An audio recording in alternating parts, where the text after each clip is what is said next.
بسم اللہ الرحمن الرحیم وما ارسلناک الا رحمۃ للعالمین صدق اللہ العظیم وصدق رسولہ النبی الکریم الامین۔ کتاب المنبہات امام ابن حجر عسقلانی رحمۃ اللہ تعالی علیہ آپ نے اس حدیث مبارکہ کو بیان کیا ہے کہ شمع رسالت کے پروانے صحابہ اکرام رضوان اللہ تعالی علیہ مجمعین کا جمع غفیر حضور سید عالم صلی اللہ علیہ وآلہ وسلم کے سامنے جلوہ فروز ہے۔ سرکار اپنی مسند پر موجود ہے، صحابہ اس بات کے منتظر ہیں کہ سرکار کب اپنے لب ہلائیں اور ارشاد فرمائیں، اس بات کے منتظر ہیں کہ سرکار کچھ بولے، کچھ ارشاد فرمائیں، ہم اپنے کانوں کو ٹھنڈک دیں، اپنے دل کی جو ہے وہ تازگی کو مزید جو ہے وہ عروج بخش سکے۔ اب اتنے میں سرکار نے اپنے لب مبارک کو جنبش دی اور فرمایا حبب الی من دنیاکم ثلاث، اے میرے صحابہ سن لو کہ مجھے تمہاری دنیا کی تین چیزیں محبوب ہیں تو دنیا کی چیزیں، لیکن اللہ کا نبی ہو کے مجھے ان کے ساتھ بڑی محبت ہے، مجھے بڑی پسند ہے۔ صحابہ نے عرض کی فدا کا ابی و امی یا رسول اللہ، ہمارے والدین آپ پہ قربان ہو جائیں، وہ ایسی تین چیزیں کون سی ہیں کہ جو آپ کو رحمت للعالمین ہو کے، تمام انبیاء کے سردار ہو کے اور پیارے رب کے پیارے محبوب ہو کر دنیا کی تین چیزیں آپ کو محبوب ہیں؟ تو سرکار نے ارشاد فرمایا، پہلی چیز آپ نے ارشاد فرمایا کہ وہ خوشبو مجھے بڑی محبوب ہے، مجھے بڑی پسند ہے۔ اور پھر سرکار کو خوشبو کس قدر پسند ہے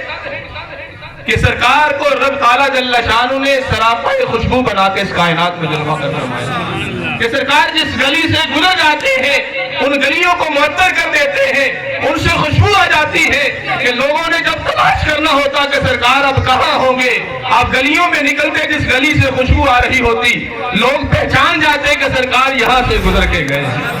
سرکار کا یہاں سے گزر ہوا ہے۔ اس خوشبو کو دیکھ کر، اس خوشبو کو سون کر صحابہ اکرام رضوان اللہ تعالی علیہ مجمعین سرکار علیہ الصلوۃ والسلام کو پہچان لیتے ہیں، سرکار کو جان لیتے ہیں کہ پیارے محبوب صلی اللہ علیہ وسلم اس وقت کہاں ہوں گے۔ پھر اس قدر خوشبو آتی ہے کہ اگر ہمیں خوشبو ہمارے جسم میں اگر پسینہ آ جائے تو بدبو آنا شروع ہو جاتی ہے، لیکن پیارے محبوب صلی اللہ علیہ وسلم کا پسینہ بھی ایسا ہے کہ پسینے سے بھی خوشبوئیں آتی ہیں۔ حتیٰ کہ سرکار علیہ الصلوۃ والسلام ایک دن اپنی پھوپھی جان حضرت ام سلیم رضی اللہ تعالیٰ عنہ کے گھر تشریف لے گئے۔ گرمی کا موسم ہے، دوپہر کے وقت سرکار نے قیلولہ فرمایا، آرام فرمایا، آپ کے لیے بستر بچھا دیا گیا۔ اب شدت گرمی کی وجہ سے آپ کے جسم مبارک پر، آپ کے چہرے مبارک پہ پسینے کے آثار ظاہر ہوئے، پسینہ آیا تو آپ کی پھوپھی جان حضرت ام سلیم آپ گئی اور ایک ڈبیا لے کے آئی تاکہ سرکار علیہ الصلوۃ والسلام کے اس پسینے کو جمع کر لیا جائے۔ اب سرکار کے اس پسینہ کو جمع کر رہی ہے، سرکار نے فرمایا کہ ام سلیم یہ کیا ہو رہا ہے، یہ میرے پسینے کو کیوں جمع کر رہی ہو؟ عرض کی یا رسول اللہ صلی اللہ علیہ وسلم یہ پسینہ میں اس لیے جمع کر رہی ہوں تاکہ یہ پسینہ جمع کر کے اسے اپنے بچوں کے جسموں پہ لگا کے اس سے خوشبو بھی حاصل کی جائے اور اسے برکت بھی حاصل کی جا سکے۔ ہم تو برکت حاصل کرنے کے لیے اس خوشبو کے طور پر اس پسینے کو جمع کرتے ہیں۔ حتیٰ کہ سرکار جب وضو فرماتے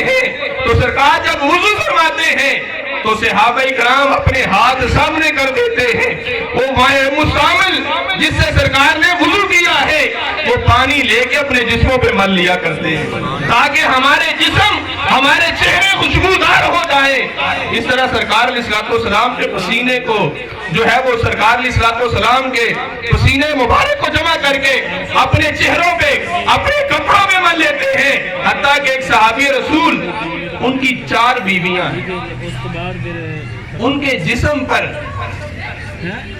کچھ پھنسیاں اور پھوڑے، وہ بیمار ہو گئے۔ اب یہ صحابی رسول ہے، ان کی 4 بیویاں ہیں، جب گھر آتے ہیں تو ان کی بیویاں خوشبو بہت زیادہ استعمال کرتی ہیں، لیکن جب گھر آتے یہ صحابی رسول تو ان کی خوشبوئیں ماند پڑ جاتی، اس صحابی رسول کی خوشبو بڑھ جایا کرتی تھی۔ ایک دن ان چاروں نے مشورہ کیا کہ ہم ساری مل کے خوشبو لگاتی ہیں، اکٹھی ہو جاتی ہیں، تاکہ ہماری خوشبو جو ہے وہ ہمارے شوہر سے بڑھ جائے۔ سب نے مشورہ کیا، اچھی سے اچھی خوشبو لگائی، لیکن جب صحابی رسول گھر آتے ہیں تو ان کی خوشبو کے سامنے ان کی بیویوں کی خوشبو ماند پڑ جاتی ہے۔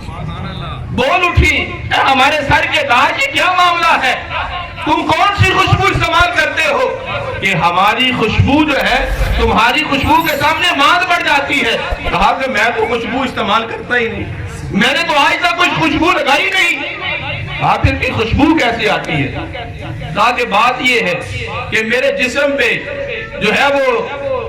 پھنسی اور پھوڑے نکل آئے، میں سرکار کی بارگاہ میں آیا، عرض کی یا رسول اللہ یہ جو ہے وہ کرم فرما دیجئے۔ سرکار نے اپنا لب مبارک، اپنا لعاب دہن جو ہے اپنے ہاتھ مبارک پہ لگا کے میرے جسم پہ ملا، وہ ساری کی ساری جو ہے وہ پھنسی اور پھوڑے، وہ زخم سارے ٹھیک ہو گئے اور میرے جسم سے خوشبو آنے لگ گئی۔ جب سے سرکار نے اپنا لعاب دہن لگایا ہے،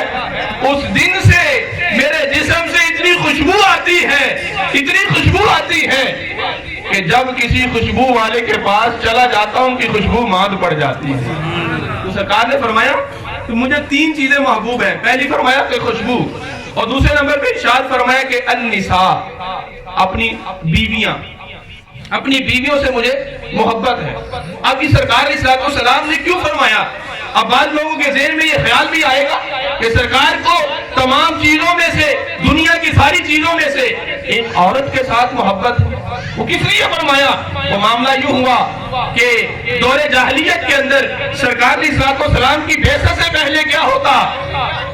کہ اگر کسی عورت ایام مخصوصہ آ جاتے، ماہواری آ جاتی، ان کے بستر الگ الگ کر دیے جاتے، ان کے برتن جدا کر دیے جاتے، ان کے ہاتھ کی کوئی چیز استعمال نہ کرتے، لوگ نہ کھاتے، نہ کھانا تک نہ کھاتے، حتیٰ کہ یوں بھی ہوتا ہے کہ انہیں گھروں سے نکال دیا جاتا۔